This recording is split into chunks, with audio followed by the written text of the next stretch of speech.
ಇದೆಯಾ ಇವತ್ತು? ನಾನು ಪುಳಿಯೋಗರೆ ಪೌಡರ್ ಮಾಡ್ತಾ ಇದ್ದೀನಿ ಇವತ್ತು ಮನೆಯಲ್ಲಿ. ಪುಳಿಯೋಗರೆ ಪೌಡ್ರು ರೆಸಿಪಿ ಹೇಳ್ತೀಯಾ? ಹೇಳ್ತೀನಿ.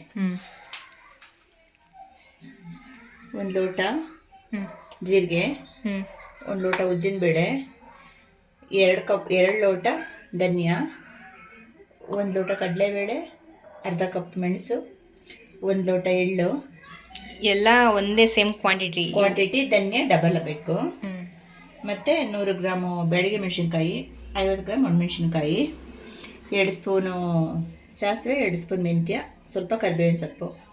ಇಷ್ಟನ್ನು ಕೆಂಪಾಗಿ ಹುರ್ಕೊಂಡು ಫ್ರೈ ಮಾಡ್ಕೋಬೇಕು. ಅದು ಪೌಡ್ರು.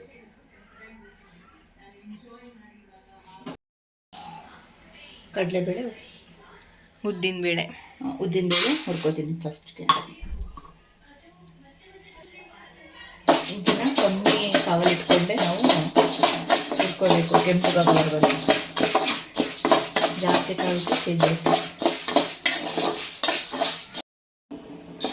ಉದ್ದಿನಬೇಳೆ ಆಗಿದೆ, ಇಷ್ಟು ಕೆಂಪಾದರೆ ಸಾಕು. ಇದು ಇವಾಗ ತೆಗೆದು ಒಂದು ತಟ್ಟೆಗೆ ಹಾಕೋಣ. ಸಾಕು ಇದಿಷ್ಟು. ಅದೇ ಮೆಜರ್ಮೆಂಟಲ್ಲಿ ಉದ್ದಿನಬೇಳೆ ಹಾಕ್ಕೊಂಡಿದ್ವಲ್ಲ, ಅದೇ ಮೆಜರ್ಮೆಂಟಲ್ಲಿ 1 ಲೋಟ ಕಡಲೆಬೇಳೆ ಹಾಕ್ಕೊಂಡು ಅದನ್ನು ಕೆಂಪಾಗೋವರೆಗೂ ಹುರ್ಕೋಬೇಕು. ಉದ್ದಿನಬೇಳೆ, ಕಡಲೆಬೇಳೆ, ಮೆಣಸು, ಜೀರಿಗೆ, ಮೆಂತ್ಯ, ಸಾಸಿವೆ, ಕರಿಬೇವಿನ ಸೊಪ್ಪು ಎಲ್ಲ ಕಮ್ಮಿ ಕಾವಲ್ಲಿ ಉಟ್ಕೊಂಡು ಹಾಕ್ಕೊಂಡಿದ್ದೀವಿ. ಅದು ಸಪ್ರೇಟ್ ಹುರ್ಕೋಬೇಕು, ಒಟ್ಟಿಗೆ ಹುರಿಯೋ ಹಾಗಿಲ್ಲ.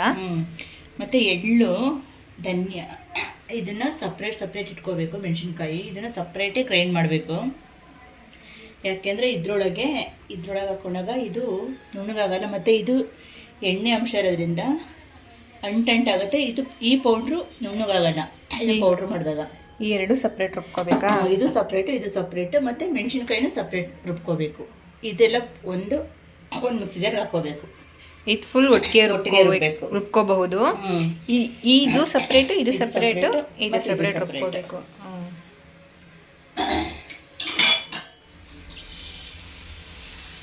ಅಷ್ಟು ಧನಿಯಾ ರುಬ್ಕೋಬೇಕಾ? ಅಂದರೆ ಯಾವುದಾದ್ರೂ ರುಬ್ಕೋಬೋದು. ಅಲ್ಲ, ಒಂದೊಂದೇ ಐಟಮು ರುಬ್ಕೋತೀನಿ.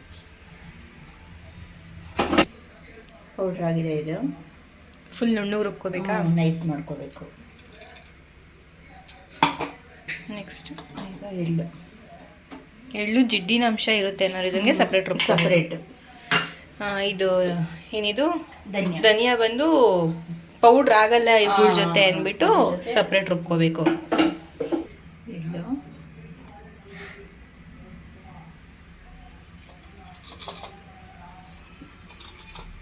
ಇದೆಲ್ಲ ಒಟ್ಟಿಗೆ ದೊಡ್ಡ ಜಾರ್ಗೆ ಹಾಕೊಂಡ್ಬಿಟ್ಟು ಒಂದ್ಸಲ ಪೌಡ್ರ್ ಮಾಡ್ಕೊಂಡ್ಬಿಡ್ತೀನಿ. ಪುಡಿ ನೈಸ್ ಆಗಿದೆ. ಇಷ್ಟು ನೈಸ್ ಇರಬೇಕು. ಕೆಲವು ದಪ್ಪ ಮಾಡ್ಕೋತಾರೆ, ನಾನು ನೈಸ್ ಮಾಡ್ಕೋತೀನಿ ಚೆನ್ನಾಗಿರುತ್ತೆ ಅಂತ. ಫುಲ್ ನೈಸ್ ಆಗಿದೆ ಇದು ನೈಸ್ ಪೌಡ್ರು. ಮೆಣಸಿನ್ಕಾಯಿನೂ ಸಪ್ರೇಟ್ ರುಬ್ಕೋತಾ ಇದ್ದೀನಿ. ಇದು ಸಪ್ರೇಟ್ ರುಬ್ಕೊಂಡ್ರೆ ನೈಸ್ ಆಗೋದು. ಮೆಣಸಿನ್ಕಾಯಿ ಪೌಡ್ರನ್ನು ಪುಡಿ ಮಾಡಿ ಇದೆಲ್ಲ ಪೂರ್ತಿ ಮಿಕ್ಸ್ ಮಾಡಬೇಕು.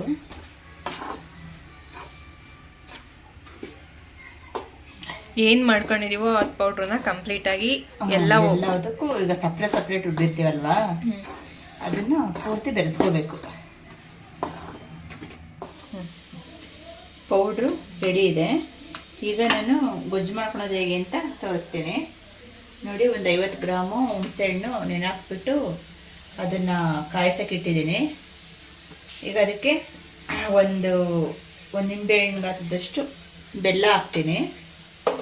ಇದಕ್ಕೆ ನಾನು ಬೆಲ್ಲ ಮತ್ತು ಹುಣಸೆಹಣ್ಣು, ಉಪ್ಪು ಏನೂ ಆ್ಯಡ್ ಮಾಡಿಲ್ಲ. ನಾನು ಗೊಜ್ಜು ಮಾಡ್ಕೊಳ್ಳುವಾಗ ಇದಕ್ಕೆಲ್ಲ ಹಾಕ್ತೀನಿ ನಾನು.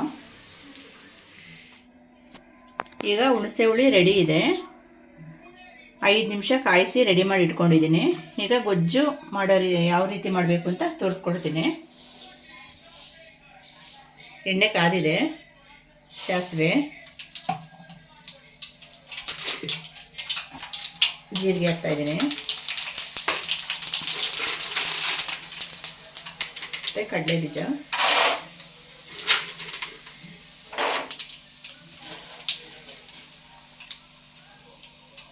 ಕಡಲೆಬೇಳೆ,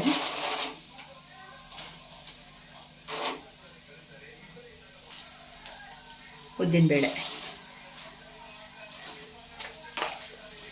ಇದನ್ನು ಕೆಂಪು ಬರೋವರೆಗೂ ರೋಸ್ಟ್ ಮಾಡ್ಕೋಬೇಕು ಎಣ್ಣೆಯಲ್ಲಿ.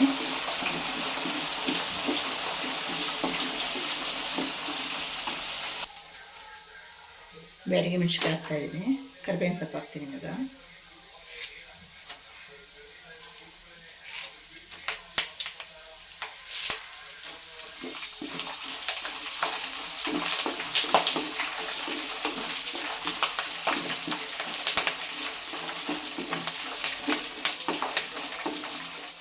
ಕಡಲೆ ಬೀಜ, ಕಡಲೆಬೇಳೆ, ಉದ್ದಿನಬೇಳೆ ಎಲ್ಲ ರೋಸ್ಟ್ ಆಗಿದೆ. ಈಗ ಇದಕ್ಕೆ ಹುಣಸೆ ಹುಳಿ ಹಾಕ್ತೀನಿ.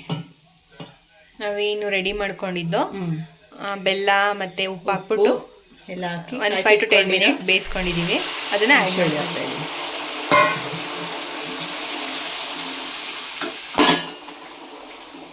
ಇದು 1 ನಿಮಿಷ ಮಳ್ಳಿದ ಮೇಲೆ ಪೌಡ್ರ್ ಹಾಕ್ತೀನಿ. ಹುಣಸೆ ಹುಳಿ ರೆಡಿಯಾಗಿದೆ. ಈಗ ಪೌಡ್ರ್ ಆ್ಯಡ್ ಮಾಡ್ತೀನಿ. ನಿಮಗೆ ಎಷ್ಟು ಗೊಜ್ಜು ಬೇಕೋ ಅಷ್ಟು ಪೌಡರ್ ಆ್ಯಡ್ ಮಾಡ್ಕೋಬೇಕು.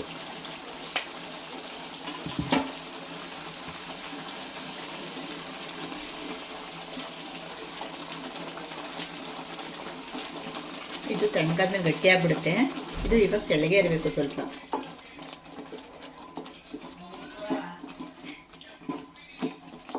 ಕೊಬ್ಬರಿನ ಆಮೇಲೆ ತುರಿದಾಕ್ತೀನಿ ನಾನು ಇದಕ್ಕೆ. ಈಗ ರೆಡಿ ಮಾಡಿಲ್ಲ, ಆಮೇಲೆ ಹಾಕ್ತೀನಿ ನಾನು ಇದು. ಕೊಬ್ಬರಿ ಹಾಕಬೇಕು ಪುಳಿಯೋಗರೆಗೆ, ಆಮೇಲೆ ಹಾಕ್ತೀನಿ. ಹೋಮ್ ಮೇಡ್ ಪುಳಿಯೋಗರೆ ಪೌಡರ್ ಹಾಗೆ ಗೊಜ್ಜು ರೆಡಿ ಇದೆ. ಇಷ್ಟೇ, ತುಂಬ ಈಸಿಯಾಗಿ ಮಾಡ್ಕೋಬೋದು. ಐ ಹೋಪ್ ಈ ವ್ಲಾಗ್ ಎಲ್ಲರಿಗೂ ಇಷ್ಟ ಆಗಿದೆ ಅಂತ ಭಾವಿಸ್ತೀನಿ. ಇಷ್ಟ ಆಗಿದ್ರೆ ಪ್ಲೀಸ್ ಲೈಕ್ ಮಾಡಿ, ಶೇರ್ ಮಾಡಿ, ಹಾಗೆ ಸಬ್ಸ್ಕ್ರೈಬ್ ಮಾಡ್ಕೊಳ್ಳಿ.